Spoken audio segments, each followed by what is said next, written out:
محمد وعلى آل محمد كما باركت على إبراهيم وعلى آل إبراهيم إنك حميد مجيد۔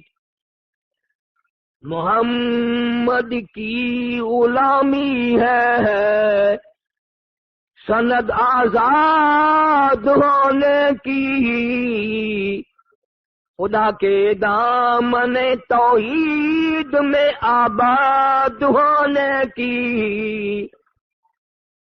محمد کی محبت دین حق کی شرط اول ہے، اسی میں ہو اگر خامی تو سب کچھ نامکمل ہے۔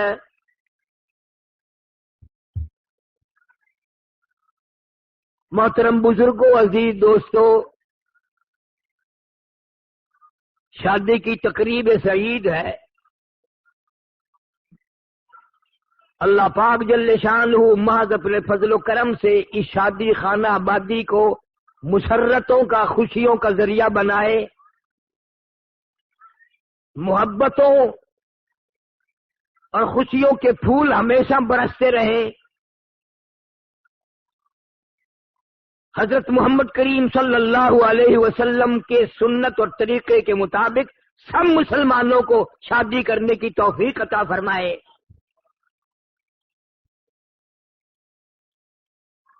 مسلمانوں میں ان موقعوں پہ رسم رواج بن کے رہ گیا، حالانکہ پاک پیغمبر صلی اللہ علیہ وسلم نے 4 بیٹیوں کی شادی فرمائی، اور کئی شادیاں حضور صلی اللہ علیہ وسلم کی اپنی ہوئی۔ صحابہ کرام رضوان اللہ تعالی علیہم اجمعین کے بے شمار آپ نے نکاح پڑھائے، صحابہ کرام کی بچیوں کے نکاح پڑھائے، لیکن ہم یہ معلوم کرنے کی کوشش نہیں کرتے کہ اس سردار دو جہاں حضرت محمد الرسول اللہ صلی اللہ علیہ وسلم نے اس معاملے میں شادی کے موقع پر کیا طریقہ اختیار فرمایا۔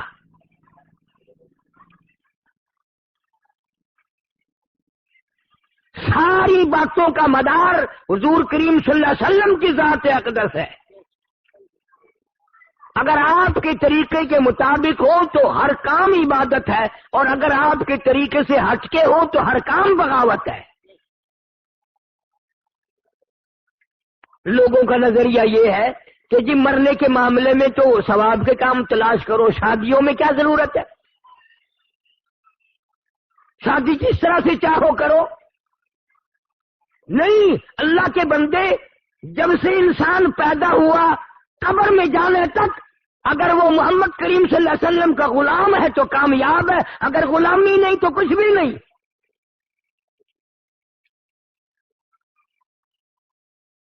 ایک بزرگ کے سامنے کسی نے تربوز مرید نے ہندوانا لا کے رکھا،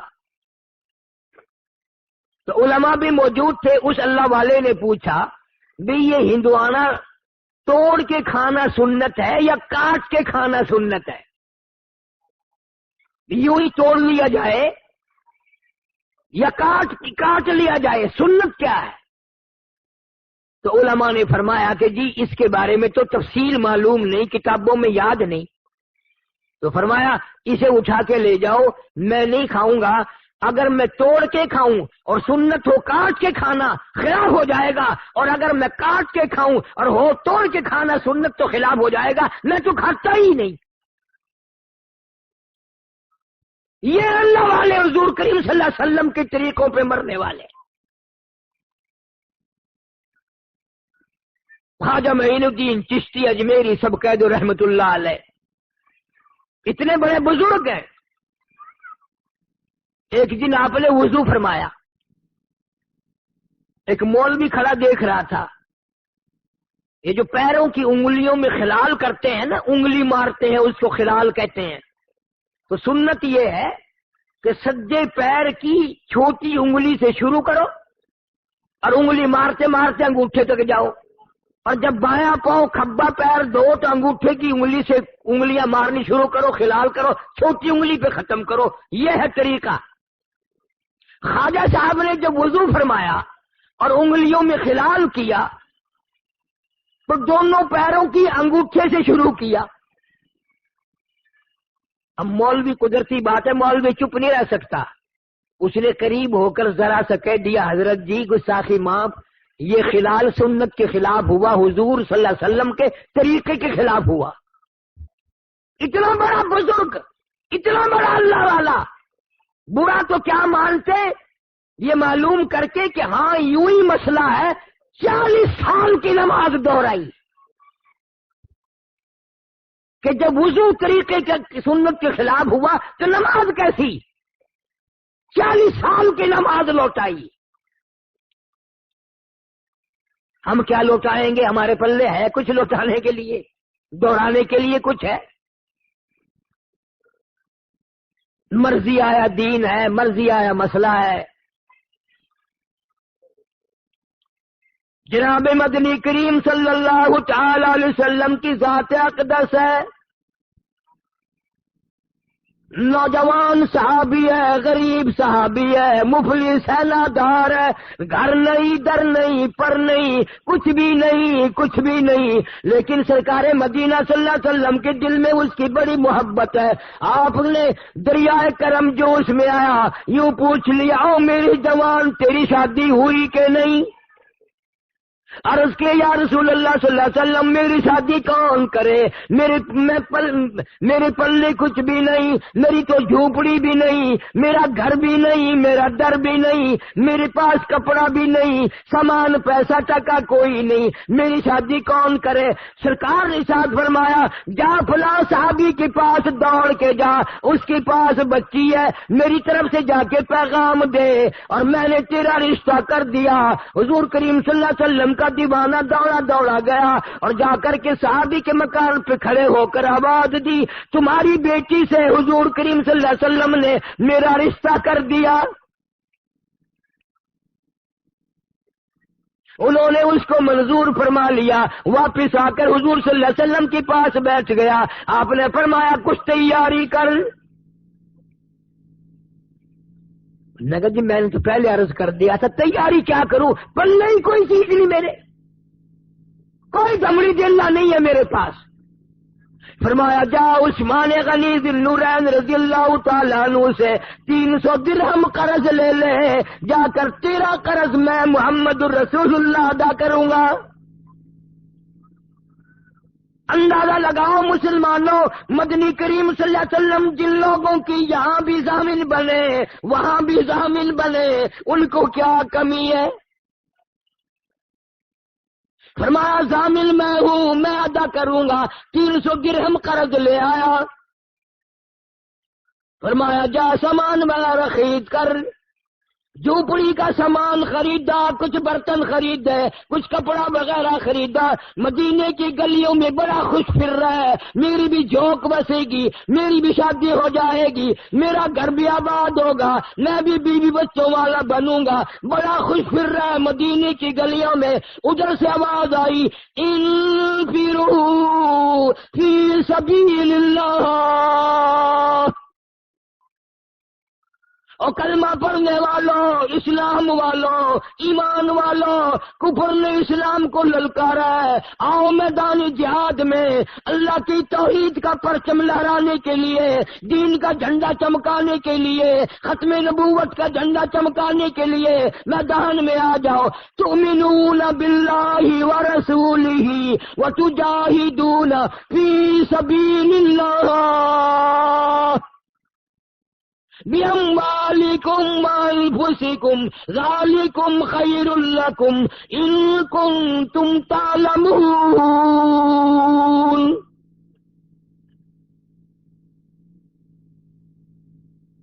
کفر نے اسلام کو للکارا، کفر چڑھ کے آیا اسلام کے مقابلے میں.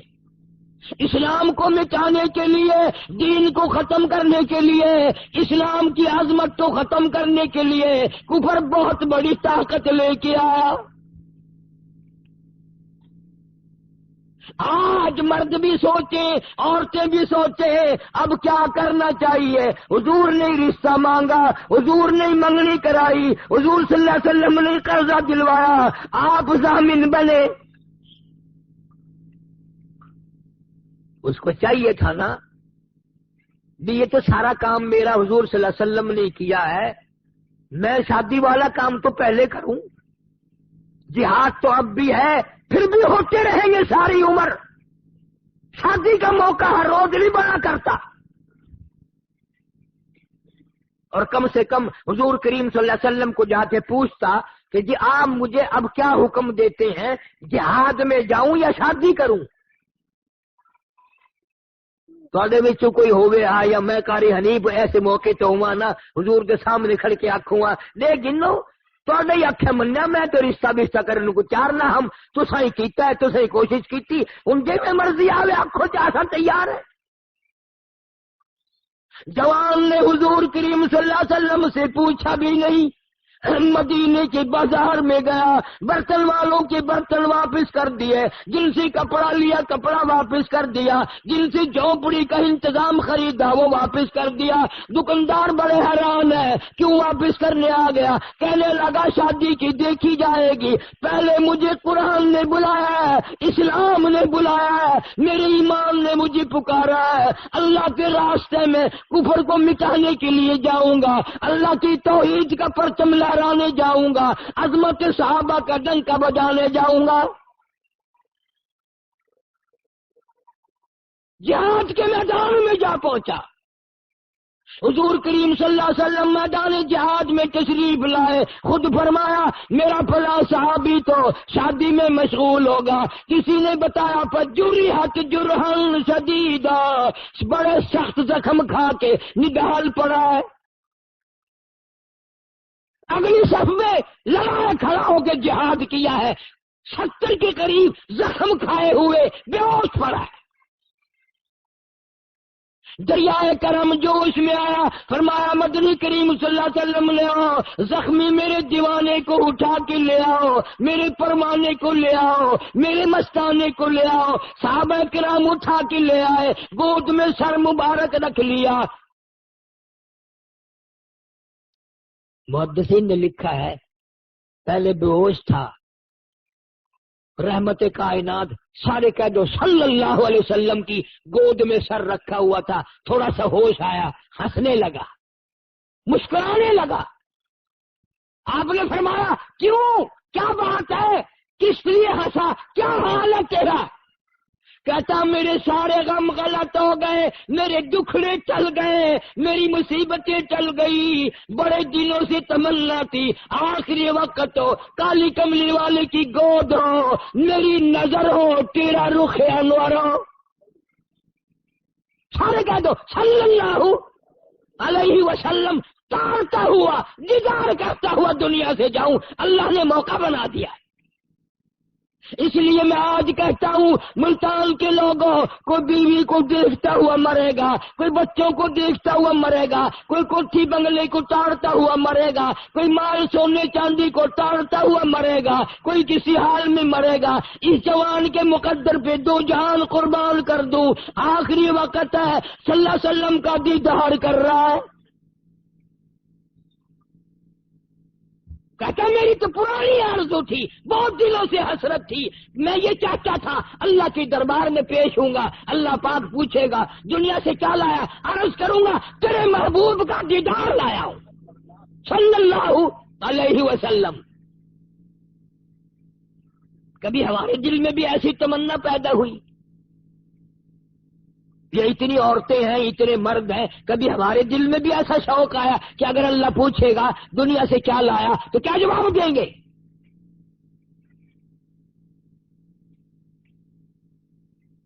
ام حکیم رضی اللہ تعالی عنہ ایک صحابیہ ہے، حضرت اکرمہ رضی اللہ تعالی عنہ کی بیوہ ہے یہ، یعنی ابو جہل کی نوح ہے، مسلمان ہے۔ اکرمہ جب مکہ فتح ہوا بھاگنے لگا، کشتی میں بیٹھ کے بھاگ رہا تھا سمندر کی طرف، ام حکیم گئی ہے، اکرمہ آ جا، تو نے اس نبی کا نام سنا ہے، دیدار تو کر کے دیکھ، وہ تو رحمت ہی رحمت ہے. سارے کہہ دو صلی اللہ علیہ وسلم.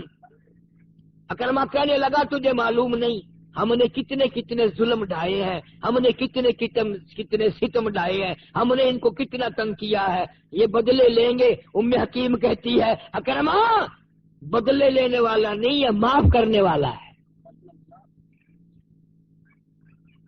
جناب مدنی کریم صلی اللہ تعالی علیہ وسلم فتح مکہ کے دن بیت اللہ شریف میں بیٹھے ہیں. بیت اللہ شریف کی چاروں طرف ہندا نامی عورت ہے. یہ وہ عورت ہے جس نے سیدنا امیر حمزہ رضی اللہ تعالیٰ عنہ کا کچا کلیجہ نکال کے چبایا، جگر چبایا، اور حضور صلی اللہ علیہ وسلم کو کھڑا ہوا دیکھ کے شور کیا. اسی کو کہتا کہ حضرت کو دکھاتی تھی ہندا، حضرت کو دکھاتی تھی ہندا، کھا کھا کے کلیجہ حمزہ کا. حضرت کو دکھاتی تھی ہندا، کھا کھا کے کلیجہ حمزہ کا. کوئی ایسے دشمن کو یارو دامن میں چھپانا کیا جانے. کتنا بڑا ظلم. فتح مکہ کے دن کسی صحابی نے اطلاع دی کہ یا رسول اللہ صلی اللہ علیہ وسلم ہندا چاروں طرف کانپتی، ڈرتی، گھبرائی ہوئی پھر رہی ہے کہ میں نے تو اتنا بڑا ظلم کر رکھا ہے، میرے لیے کہاں جگہ، میرے لیے کہاں ٹھکانہ مل سکتا ہے. رحمت کائنات صلی اللہ علیہ وسلم نے فرمایا جاؤ ہندا سے جا کر کہہ دو جو میرا دامن پکڑے گا میں چھڑانے کے لیے تیار نہیں. آؤ جو اسلام میں شامل ہو جائے گا میں نے سب کو معاف کر دیا.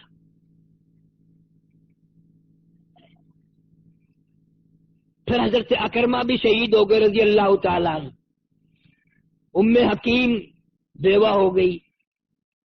ایک جنگ ہو رہا ہے کہ لڑائی ہے، جہاد ہے، ام حکیم بھی اس میں شریک ہے. اور خالد بن سعید رضی اللہ تعالیٰ عنہ ایک صحابی ہے، وہ اس کو کہنے لگا میدان جہاد میں لڑائی کے موقع پر کہ ام حکیم میری ساتھ نکاح کر لے، شادی کر لے. کہنے لگی نکاح سے مجھے انکار نہیں، پر موقع تو دیکھ لے، لہو بہ رہا ہے، لڑائی ہے، جنگ ہے، یہ شادی کا موقع دیکھ لے، میں انکار نہیں کرتی. خالد بن سعید صحابی نے کہا کہ میں اس لیے زور لگا رہا ہوں آج شادی کرنے کے لیے، میرا کل اسی میدان میں اسی جگہ پہ شہادت کا پروگرام ہے، کل میں نے شہید ہو جانا ہے، اس لیے چاہتا تھا کہ آج ہی نکاح ہو جاتا. کیوں بھائی اب تو کہہ دیتی نا ام حکیم کہ اگر کل شہید ہونے کا پروگرام ہے تو مجھے خامخواہ بیوہ بنانا ہے. کوئی شوق چڑھا ہوا مجھے رینڈر بنانے کا. اکرمہ شہید ہو گیا، میں پہلے بیوہ بن گئی، کل کو تو بیوہ کر جائے گا، میں تو روز بیوہ ہی بنتی رہوں گی. ہائے ہائے. ام حکیم کہتی ہے خالد اگر یہ پروگرام تیرا سچا ہے، پکا ہے، میں ابھی تیار ہوں. تیرا کل شہید ہونے کا اگر پکا پروگرام ہے میں بھی تیار ہوں. وہ کسی نے کہہ دیا کہ ام حکیم کیا بات ہے، روز روز بیوہ بننے کا شوق چڑھ رہا ہے. انہوں نے کہا ہاں. کہ وہ کیوں؟ کہ وہ اس لیے کہ قیامت میں سب عورتوں کو آواز لگیں گی، اللہ پاک جب مجھے بلائیں گے تو یوں کہہ کے آواز آئے گی 2 شہیدوں کی بیوہ کو بلاؤ، 2 شہیدوں کی بیوہ کو بلاؤ. میں آؤں گی اللہ کی حضور میں حاضر ہوں گی، مجھے 2 شہیدوں کی بیوہ کہہ کر کے بلایا جائے گا. پھر نکاح ہوا، رات گزری، صبح اٹھے. اکرمہ کو بھی یہ ام حکیم کہنے لگی کہ آپ کا پروگرام دائیں طرف حملہ کرنے کا ہے یا بائیں طرف؟ تو خالد بن سعید نے کہا کیوں، تیرا کیا مطلب؟ تو تو عورت ذات ہے. کہنے لگی نہیں نہیں، میرا پروگرام یہ ہے کہ اگر دائیں طرف آپ کریں گے تو بائیں طرف میں حملہ کروں گی، تاکہ ہمارے پورے گھرانے کا اس میدانی جہاد میں حصہ پڑ جائے. ایک طرف آپ حملہ کریں، ایک طرف میں حملہ کروں گی. اب محدثین نے لکھا میاں بیوی نے یکدم حملہ کیا کفر پہ.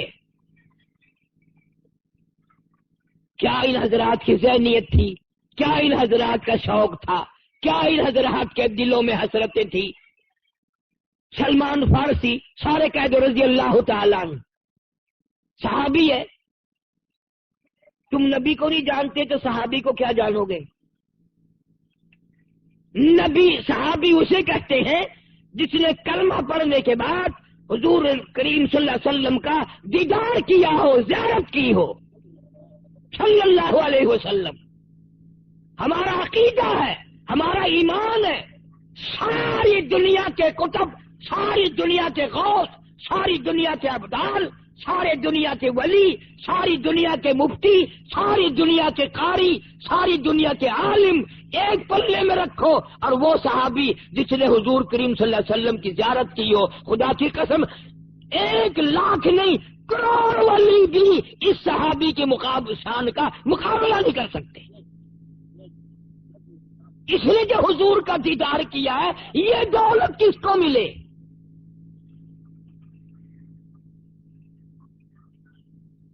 تو سلمان فارسی رضی اللہ تعالیٰ عنہ نے حضرت طلحہ سے کہا رضی اللہ تعالیٰ عنہ، یار فلاں آدمی کے پاس لڑکی ہے، میری طرف میرے لیے جا کے رشتہ تو مانگ لے. میرے منہ نہیں بات بنتی کہ میں خود مانگوں. کہ اچھا میں جاؤں گا. حضرت طلحہ رضی اللہ تعالیٰ عنہ نے 1 مہینے تک کوئی جواب ہی نہیں دیا. تو ملاقات ہوئی تو سلمان فارسی نے پوچھا کہ یار طلحہ تیرے ذمے کام لگایا تھا، تو نے جواب ہی نہیں دیا. اس نے کہا یار شرمندہ ہوں تیرے سے جان کے جواب نہیں دیا. اس نے کہا کیا؟ کہ میں گیا تو تیرے لیے تھا رشتہ مانگنے. انہوں نے کہا بھائی ہم تجھے دیتے ہیں اس کو نہیں، اور ابھی نکاح کر دے. انہوں نے میرا ہی نکاح کر دیا. تو حضرت سلمان فارسی کہنے لگے کہ یار میں تجھ سے شرمندہ ہوں کہ اللہ تعالیٰ نے مقدر میں تو تیرے لکھی تھی، میں خام خواہ ٹانگ اڑا رہا تھا. ہمارا دور ہوتا نا بھیجا میں ہی اپنا چکر چلا گڈا، دیکھنا دیکھوں پتہ کروں گا تیرا، میں دیکھ لوں گا کیسا گھر بسائے گا. سلمان فارسی کہتا ہے میں تجھ سے شرمندہ ہوں، طلحہ کہتا ہے میں تجھ سے شرمندہ ہوں. کیسے دل رنگ دیے تھے، کیسے دل نبی کریم صلی اللہ علیہ وسلم نے پاک صاف کر دیے تھے.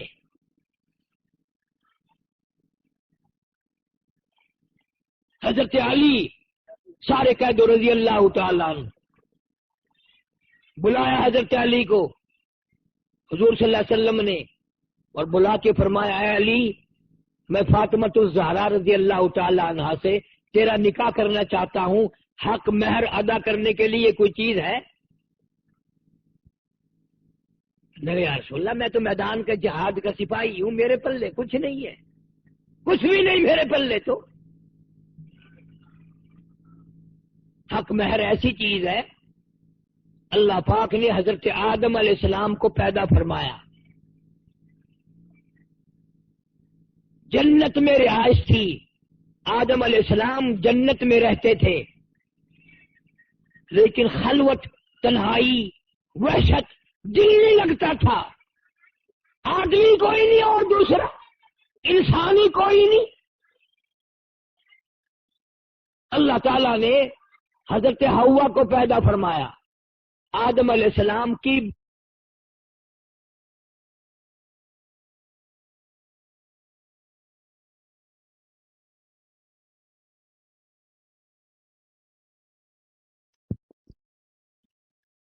اللہ کو قادر مانتے ہو کہ نہیں؟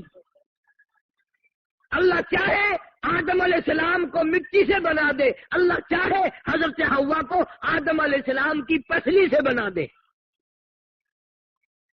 تو آدم علیہ السلام نے دیکھا ایک عورت سامنے بیٹھی ہے، بڑی خوبصورت ہے، بڑی حسین ہے. تو آدم علیہ السلام نے پوچھا یا اللہ یہ کون ہے؟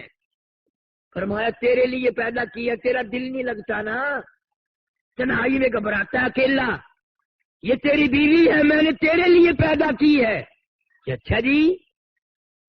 آدم علیہ السلام اٹھے اور حضرت حوا کے قریب بیٹھ گئے۔ بات کو ذرا سمجھنا، اور خدا کا واسطہ ان عورتوں سے کہو نا کہ جہنم میں بھی یوں ہی چیختی رہیں گی۔ آدم علیہ السلام نے ہاتھ بڑھایا، آواز آئی اے آدم کیا بات ہے کہ میں اس کو ہاتھ لگاؤں گا؟ حکم جو ملا ہے کہ تیری بیوی ہے، تیری گھر والی ہے۔ آواز آئی اے آدم ٹھہر جا، جب تک حق مہر ادا نہ کر دے آپ ساری کائنات انسانی کے ابا ہیں اور یہ سارے جہان کے انسانوں کی اماں ہیں، جب تک آپ حق مہر ادا نہ کر دیں ہاتھ لگانے کی اجازت نہیں ہے۔ یا اللہ اس کا حق مہر کیا ہوگا، کیا ادا کروں؟ سونا، چاندی، روپیہ، پیسہ، کپڑا، چیز کوئی؟ فرمایا نہیں، آپ ساری کائنات انسانی کے باپ ہیں اور یہ ساری کائنات انسانی کی اماں ہے۔ آپ کا حق مہر یہ ہے کہ یہاں کھڑے کھڑے آپ کا حق مہر ادا ہو جائے گا۔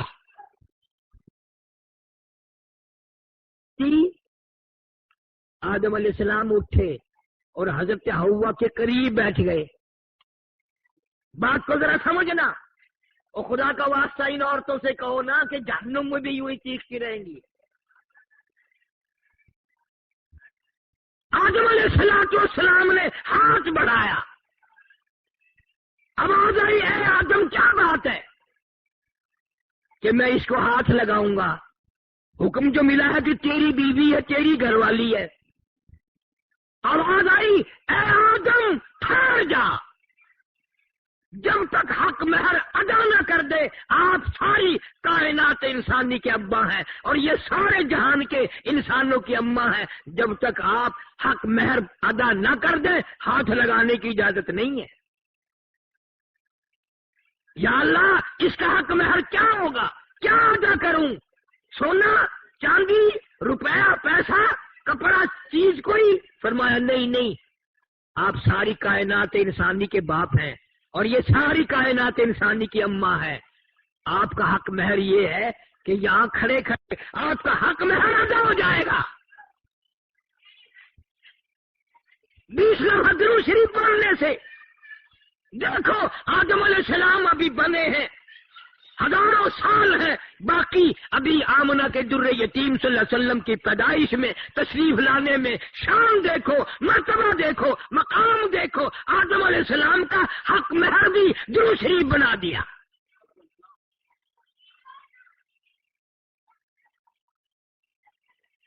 آج امتی کو بیٹھے بیٹھے درود شریف پڑھنے کی توفیق نہیں، درود پاک کی تسبیح نہیں کرتا، اللہ کا نام نہیں لیتا، حضور صلی اللہ علیہ وسلم سے محبت نہیں کرتا، دل میں چاہت نہیں کرتا، حسرتیں نہیں رکھتا۔ آدم علیہ السلام کا آخری وقت ہے، حضرت شیش علیہ السلام کو بلایا اپنے بیٹے کو اور بلا کے فرمایا بیٹا جب بھی کوئی ضرورت پڑے، کوئی حاجت ہو، کوئی مشکل ہو، اللہ سے مانگنا، ہر معاملے میں اللہ کو پکارنا۔ اللہ یہ حاجت روا ہے، اللہ یہ مشکل کشا ہے، سب کی بگڑی بنانے والا وہ ہے کہ اچھا ابا جی، اور فرمایا دعا کے اخیر میں اول میں ایک دفعہ درود شریف پڑھنا۔ حضرت محمد کریم صلی اللہ علیہ وسلم کی ذات اقدس پہ شیش علیہ السلام نے پوچھ لیا ابا جان دعا مانگنا، تو سمجھ میں آ گیا یہ کون ہے جن کی ذات پہ آپ درود شریف پڑھنے کے لیے فرما رہے ہیں۔ فرمایا میرے بیٹے شیش، میں جنت میں رہ کے آیا، جنت میں وقت گزار کے آیا، جنت میں سونے چاندی کی اینٹوں کے مکان ہے، ہر مکان کی دروازے پہ، ہر سونے کی اینٹ پہ، ہر نہر کی پل پہ، ہر درخت کی پتے پتے پہ میں نے محمد کریم صلی اللہ علیہ وسلم کا نام دیکھا ہے، صلی اللہ علیہ وسلم۔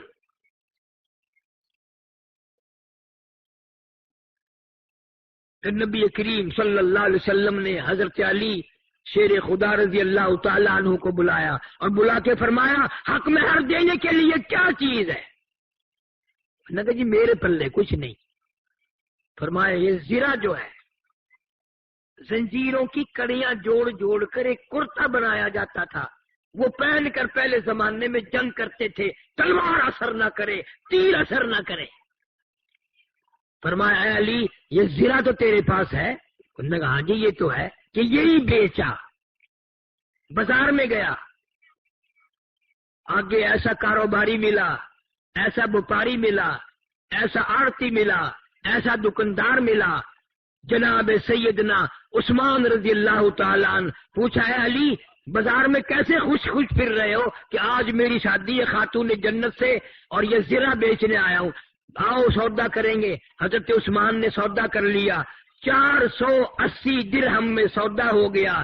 جب حضرت علی اٹھ کے جانے لگے پیسے بھی دے دیے اور زرہ بھی واپس دے دی. اور یوں فرمایا علی نبی کی بیٹی کا سارا خرچہ عثمان دے گا، سارا خرچہ میں ادا کروں گا اور جو بھی خرچہ ہوگا میرے ذمے آیا.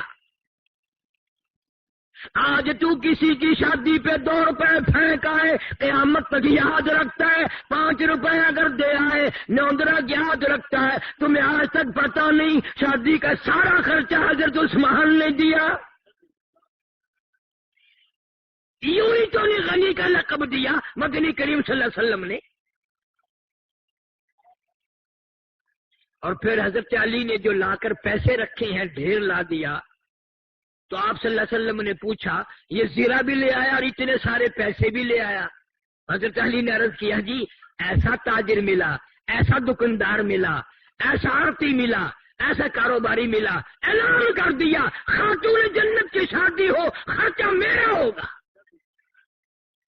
آپ صلی اللہ علیہ وسلم ان پیسوں کو الٹ پلٹ کر رہے ہیں اور خوش ہو رہے ہیں اور یوں فرما رہے ہیں عثمان آج کے بعد تجھے کوئی عمل نقصان نہیں دے سکتا.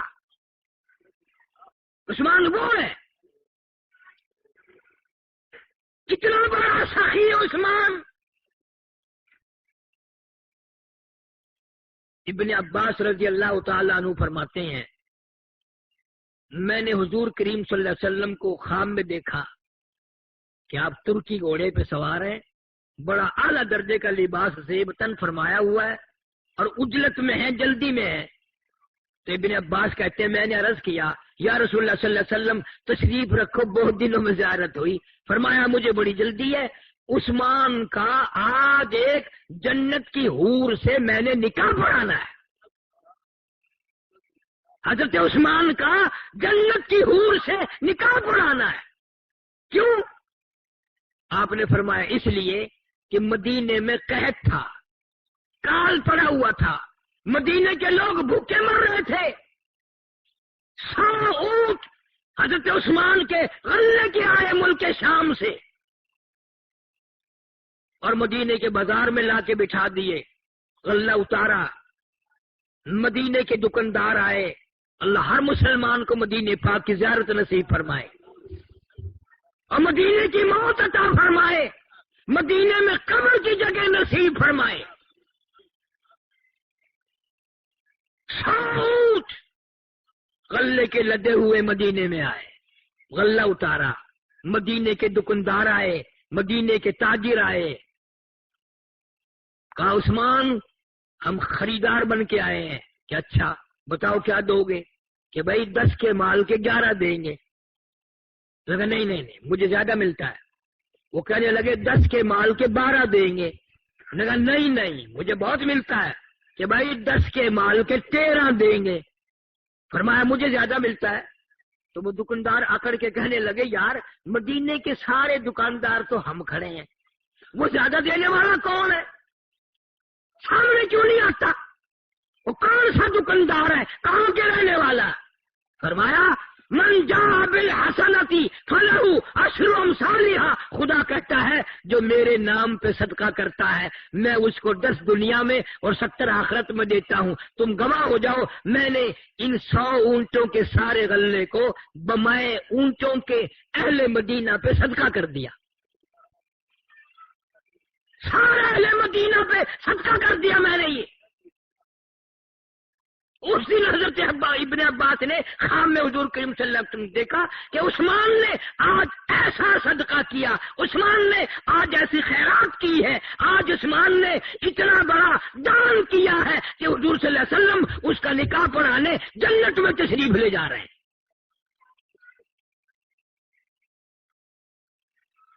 کون مقابلہ کرے گا صحابہ کرام کا؟ صحابت میں نہیں مقابلہ کر سکتا، بہادری میں نہیں، دلیری میں نہیں، ایثار و ہمدردی میں نہیں، قربانی میں کون مقابلہ کرے؟ اور یہ جوان تو عجیب قسم کا جوان ہے۔ اللہ اکبر، اللہ اکبر۔ ایک بات تو سوچو، کیا وقت ہوگا جب حضرت عثمان رضی اللہ تعالیٰ عنہ بارات لے کر نبی کے دروازے پہ تشریف لائے ہوں گے۔ دروازہ نبی کا ہے، دلہا عثمان بن کے آیا، گوج عثمان ہے۔ اور کبھی یوں دیکھو، دروازہ ابو بکر صدیق کا ہے اور گوج بن کے نبی آیا کھڑا ہے۔ افسروں کی اگر شادی ہو تو بارات کی خدمت کے لیے پولیس آتی ہے، فوج آتی ہے۔ تم سے پوچھتا ہوں، جب نبی کی شادی اماں عائشہ صدیقہ سے ہوئی، کیا ہاتھ دھلانے کے لیے فرشتے نہ آئے ہوں گے؟ ہیں؟ تیری جنگ میں افسر آ سکتے ہیں، نبی کی جنگ میں فرشتے آئے۔ کون جان سکتا ہے کہ اس دن کیا مقام ہوگا اور آسمانوں پہ کتنی خوشی منائی گئی ہوگی جس دن مدنی کریم صلی اللہ علیہ وسلم ابو بکر کے دروازے پہ دلہا گوٹ بن کے آیا، عائشہ صدیقہ کو پرنانے آیا۔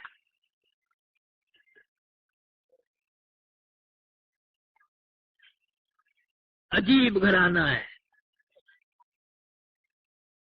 ساری زندگی گزر گئی، چکی داڑھی ہو گئی، قبر میں چلے گئے، نبی کے گھر کی پہچان نہ ہوئی، نبی کے در کی پہچان نہ ہوئی، نبی صلی اللہ علیہ وسلم کے مرتبے کی، صحابہ کرام کے مقام کی پہچان نہ ہوئی۔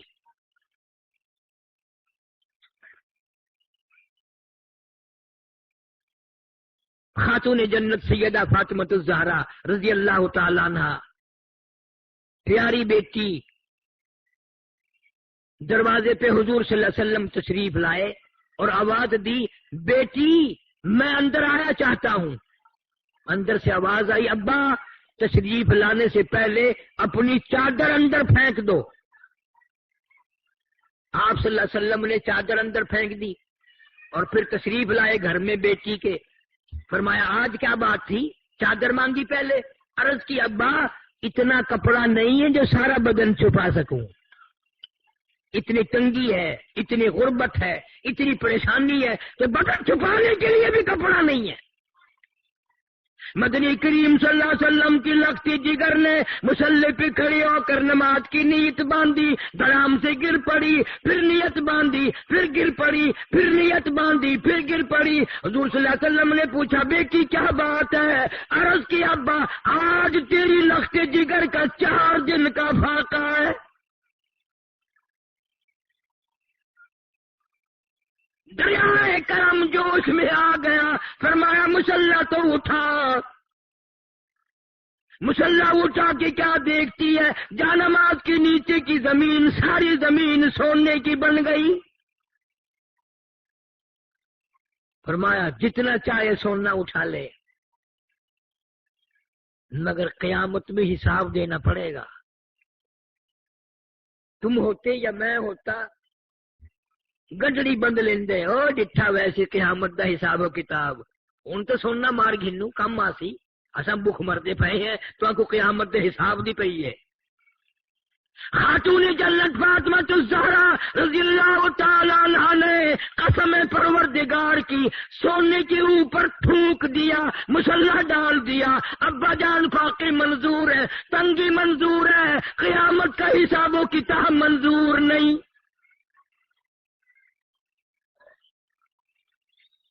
آخری وقت ہے فاطمہ الزہرا رضی اللہ تعالیٰ عنہ کا، حضرت علی کو بلایا اور بلا کے فرمایا علی شیر خدا، میری ایک وصیت ہے، میری ایک نصیحت ہے، میرا اگر انتقال دن میں ہو جائے، میری موت اگر دن میں آ جائے، جنازہ پھر بھی رات کو اٹھانا۔ کیوں؟ فرمایا زندگی میں غیر محرم کی نظر مجھ پہ نہیں پڑی، میرا دل چاہتا ہے میرے جنازے پہ بھی غیر کی نظر نہ پڑنے پائے۔ نبی کی بیٹی کا طریقہ دیکھ، جنت کے سردار کا طریقہ دیکھ، حسنین کریمین کی اماں کا طریقہ دیکھ، حضرت علی رضی اللہ تعالیٰ عنہ کی گھر والی کا طریقہ دیکھو۔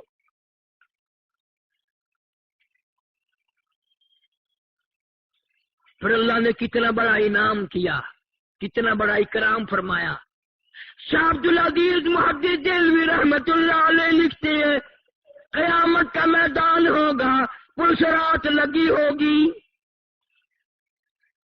500 سال کا سفر اس پلسرات کی چڑھائی ہے، اور 500 سال کا سفر برابری ہے، اور 500 سال کا سفر لہائی، 1500 سال کا سفر ہے۔ شاہ صاحب لکھتے ہیں پیغمبر گزریں گے، رسول گزریں گے، نبی گزر رہے ہوں گے، صحابہ کرام گزریں گے، قطب گزریں گے، ابدال گزریں گے، بڑے بڑے ولی گزر رہے ہوں گے۔ قیامت کے میدان میں ایک فرشتہ اعلان کرے گا، یا معاشر الانبیاء والاولیاء یغضوا من ابصارکم، او آدم صفی اللہ، اے نوح نجی اللہ، اے ابراہیم خلیل اللہ، اے اسماعیل ذبیح اللہ، اے موسیٰ کلیم اللہ، اے ایوب علیہ السلام، اے یوسف علیہ السلام، تمام رسول بھی، نبی بھی، پیغمبر بھی، قطب بھی، ابدال بھی، اپنی نگاہوں کو نیچی کر لو، فاطمہ الزہرا پلسرات سے گزرنے والی ہے۔ آنکھیں بند کر لو، نبی کی بیٹی پردہ دار پلسرات سے گزرنے والی ہے۔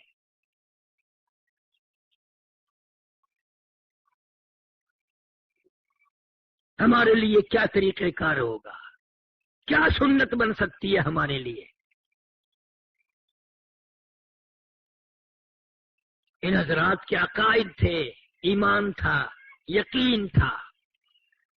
مکہ مکرمہ سے ہجرت کر کے حضور کریم صلی اللہ علیہ وسلم مدینے پاک تشریف لے گئے۔ سیدہ زینب رضی اللہ تعالیٰ عنہ سب سے بڑی بیٹی صاحبزادی پریشان مکے میں ہے، میرے ابا چلے گئے، میرا جی نہیں لگتا۔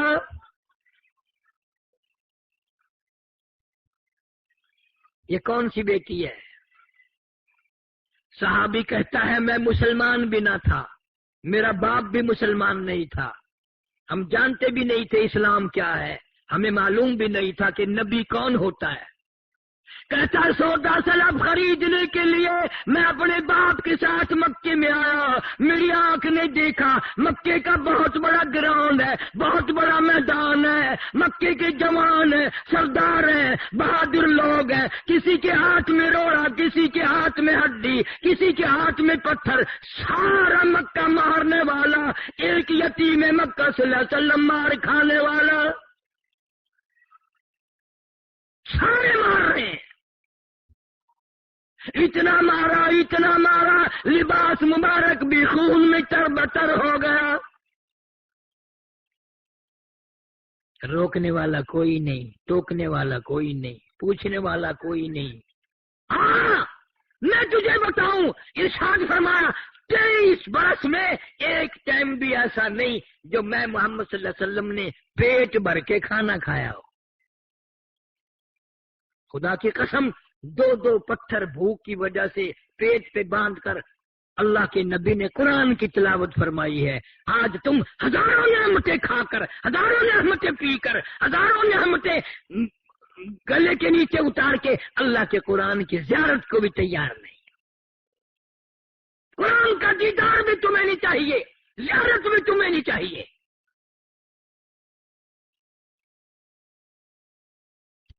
ہم روتے ہیں پھر ہماری اولاد اچھی نہیں، گھر کا ماحول اچھا نہیں۔ ماحول کیسے بنے گا؟ تم نے خود بگاڑا ماحول کو۔ چھوٹی چھوٹی معصوم بچیاں چھوٹے چھوٹے بچے ٹی وی فلم دکھا دکھا کر تم نے اپنی بچیوں کو بدھوا سنا دیا. تیرے گھر میں غیرت کہاں سے آئے گی؟ شرم کہاں سے آئے گی؟ محبت کہاں سے آئے گی؟ تم نے معصوم بچیوں کا پردہ اتار دیا. تم نے معصوم بچیوں کے دلوں سے دماغوں سے شرم حیا کا پردہ نکال دیا.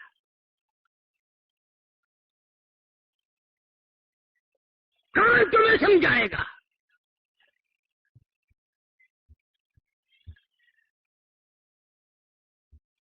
ایک عورت نے پہاڑی پہ کھڑی ہو کر آواز لگا دی، اے زینب تم کہاں چلی گئی؟ تیرے ابا کو لوگوں نے مار ڈالا. سیدہ زینب دوڑی ہیں، پانی کا پیالہ لے کے آئی ہیں. میرے ابا کو پیاس لگی ہوگی، پانی پلاؤں گی. دوڑی دوڑی آئی، زمین پہ پانی کا برتن رکھ کے ابا کو لپٹ گئی. اور مکے والوں، امام الانبیاء کو نہ مارو، شہنشاہ کائنات کو نہ مارو، دو جہان کے سردار کو نہ مارو. اور مکے والوں، اللہ نے قرآن میں جس چہرے انور کی مکھڑے کی قسمیں کھائی ہے، اس مکھڑے پہ پتھر نہ مارو. مکے والے شرما کے چلے گئے. حضور کریم سارے زور سے کہہ دو صلی اللہ.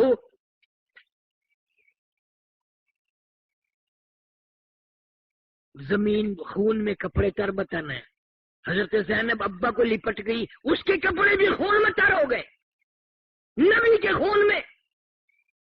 آپ صلی اللہ علیہ وسلم زمین پہ بیٹھے، سیدہ زینب کا لایا ہوا پانی اٹھایا، منہ میں پانی لے کر کلی جو فرمائی. سیدہ زینب کہتی ہے میرے ابا کے منہ سے بھی لہو آیا. آج قرآن کے لیے کون مار کھائے؟ آج اللہ کی توحید کے لیے مار کون کھائے؟ ختم نبوت کے لیے مار کون کھائے؟ صدیق کی صداقت اور فاروق کی عدالت، عثمان کی سخاوت اور حضرت علی کی شجاعت کے لیے کون مار کھائے؟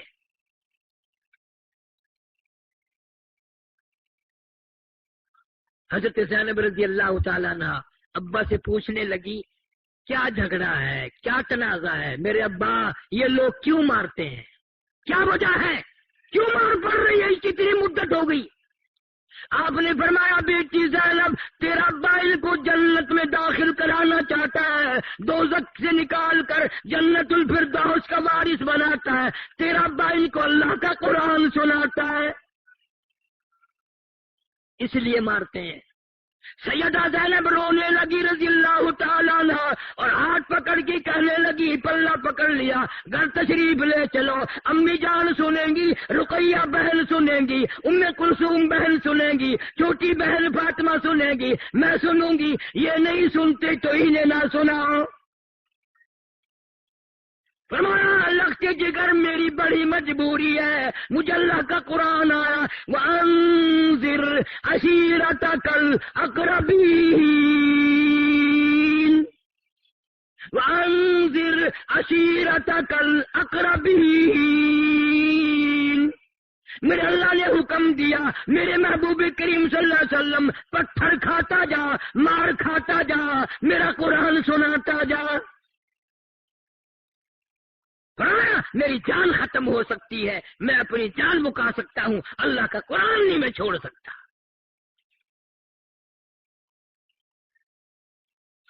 آج ہم سب چیزیں چھوڑتے ہیں. اصل تو نماز نہیں پڑھتے، مرد عورت حج بھی کر لیتے ہیں، نماز نہیں پڑھتے. دیکھو کتنی گناہ کی بات ہے. بیت اللہ کی زیارت کی، حضور صلی اللہ علیہ وسلم کے روضہ اقدس کی زیارت کر کے بھی شرم آتا نہیں، نماز نہیں پڑھتے. اور اگر کوئی پڑھتا بھی ہے تو نمازی نہیں مرتا، بے نماز ہو کے مرتا ہے. 2 دن پہلے، 10 دن پہلے، 4 دن پہلے نماز کا بیڑا غرق کر دیتا ہے. میں تو بیمار ہوں، اسپتال میں ہوں، اسپتال میں نماز کیسی؟ اور یہ خیال نہیں آتا بہت ممکن ہے کہ میرا آخری وقت ہو، نماز تو پڑھتا پڑھتا جاؤں.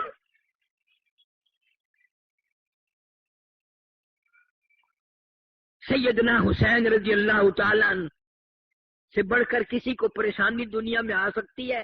سارا خاندان شہید ہوا پڑا میدان کربلا میں. حضرت علی اصغر سے لے کر قاسم ابن حسن تک سارا خاندان آنکھوں کے سامنے ڈھیر لگا ہوا ہے۔ وہ حسین پھر بھی نماز کا فکر ہے، پھر بھی نماز کی جستجو ہے، دعا مانگ رہے ہیں یا اللہ سجدے میں موت آئے، مجھے شہادت بھی چاہیے اور سجدہ بھی چاہیے، تیرے دربار میں سجدہ کروں گا، اس حال میں میری موت آ جائے۔ اس نے سارا خاندان ذبح ہوا پڑا دیکھ کے نماز نہیں چھوڑی، اور جا حاجی صاحب دکان پہ بیٹھے بیٹھے نماز نہیں پڑھتے، گھر پہ سوئے سوئے نماز نہیں پڑھتے،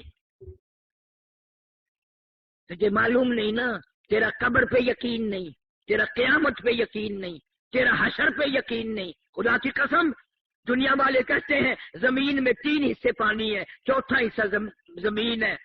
قیامت کی جب گھنٹی بجے گی خطرناک، صرف گھنٹی بجنے سے تمام سمندر میں، دریاؤں میں، ندی نالوں میں قطرہ باقی نہیں رہے گا، صرف خطرناک الارم سن کے قیامت کا۔ اتنا بڑا سمندر، اتنے دریا، اتنے ندی نالے، اتنے چشمے، اتنے کنویں سارے خشک ہو جائیں گے۔ دریا شرما گئے کہ قیامت آ گئی، ہم کب شرمائیں گے؟ جب قیامت آنے والی ہے کچھ تیاری کرو۔